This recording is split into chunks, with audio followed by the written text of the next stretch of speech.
Basebo ne banyabo mujebale erinnya Mesach Semakula okwawukanako nga bulijjo olwaleero nzize nga ndi mu ngeri erimu okwetonda okw'amaanyi okuviira ddala management ya Papa's Sport olw'ebyo obuvidiyo bwafulumye awo nga bulimu ebintu ebitagasa era ebitalina kyebitegeeza ebitalina makulu tubeetondera era nga twagala okubategeeza nti usi enteekateeka ya Papa's Sport era bakastomers ababeerawo bulijjo mukimanyi wano giba mirembe na respect byebisooka na service ennungi naye nga bw'omanyi nti nno abantu balina ebigendererwa byabwe bingi abaana balina omuzannyo mungi naye nzize olwaleero okwagala okubategeeza nti okusooka ddala bakastomers ba Papa's Sport tusaba kutusonyiwa tekigenda kuddamu kubaawo ate nga ntwala n'okulabula eri baana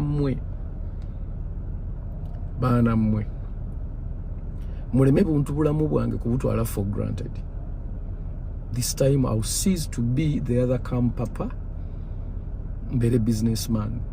Temugenda kuonoona business z'abantu kuba nkitegeera nti muyina ne gye mwavudde era mu business yo mutwalo mwatandikidde eyo ne mutandikira eyo nawudde wa mwatandikidde wa mwamirule ne muvaayo ne mujjanga mwegoberera mujja mu bantu ffe abantu ababeera wano bantu babuvunaanyizibwa ababeera ku Papa's Sport bava mu business zaabwe ne bajja wano abantu abasinga okulya wano emmere ku Papa's Sport 90% si bayimbi bantu babuvunaanyizibwa bava mu offices zaabwe ne baparking emmotoka zaabwe ez'ebbeeyi nga bamanyi nti wano wali safe nga manyi nti n'essimu tejja kubula bwe munaatandika okuleeta katemba oyo nze simanyi bigendererwa byammwe. This is my retirement.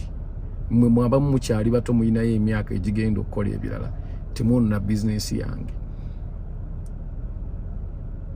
Njagala okole ekyo ky'olina okukola ngozo bwe mba mwagala kulwana mugende mu luguudo mulwane naye mujje stansi zammwe mu business z'abantu ne mujja ne mutandika n'oli otandika nga ne kamera weeri meaning do you intend to do that munoonya content my friend nsobola okufuna content nga sonoonye business ya muntu oba nga nkoze ekintu ekirala ekirungi. So if you want to come at Papa's Sport you have to do the do's of Papa's Sport.